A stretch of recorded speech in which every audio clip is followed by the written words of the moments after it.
Hello' everyone, এটা নতুন recipe ভিডিঅ'লৈ আহিছোঁ আৰু এই ৰেচিপিটো মই সংগ্ৰহ কৰিছোঁ ফেচবুকৰ পৰা। আৰু এইটো হৈছে এটা বিস্কুটৰ ৰেচিপি।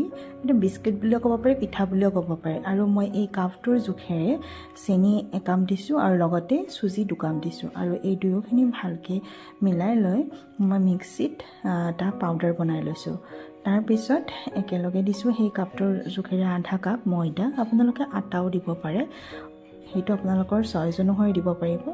আৰু লগতে দিছোঁ বেকিং পাউডাৰ এচামুচ দিব, বেকিং ছ'ডা নালাগে দিব, এনেকৈ বেকিং পাউডাৰ এচামুচ দি দিব।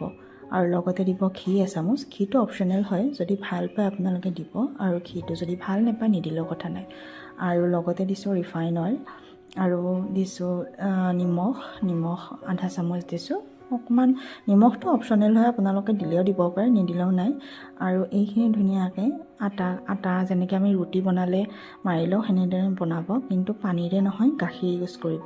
আৰু আপোনালোকে গাখীৰ যিকোনো ল'ব পাৰে, গৰু গাখীৰ ল'ব পাৰে, নহ'লে আমুল তাজা। ঘৰত আপোনালোকৰ যিটো এভেইলেবল থাকে সেইটোৱে লৈ ল'ব। আৰু এনেকৈ মাৰি লোৱাৰ পিছত ধুনীয়াকৈ লাড্ডু টাইপ বনাই হাতৰ তলুৱাত লৈ চেপেটা কৰি দিব। আৰু মই বনাইছোঁ লোহাৰ কেৰাহীত মই ইয়াত ৰিফাইন দিছোঁ। লোহাৰ কেৰাহীত বনাব ভাল পাওঁ, সেইটো কাৰণে বনালোঁ ইয়াতে। আৰু সেই ৰিফাইনতে এনেকৈ কেইখনমান দি দিছোঁ।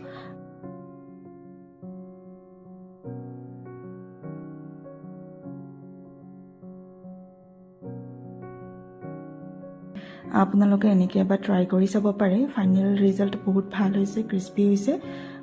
এয়া চাওক, দেখিবলৈও ধুনীয়া হৈছে। আৰু এনেকৈ আপোনালোকে বনাই মেলি গধূলি চাহকাপৰ লগত জুতি ল'ব পাৰে। থেংক ইউ ভিডিঅ'টো শেষলৈকে চোৱাৰ বাবে।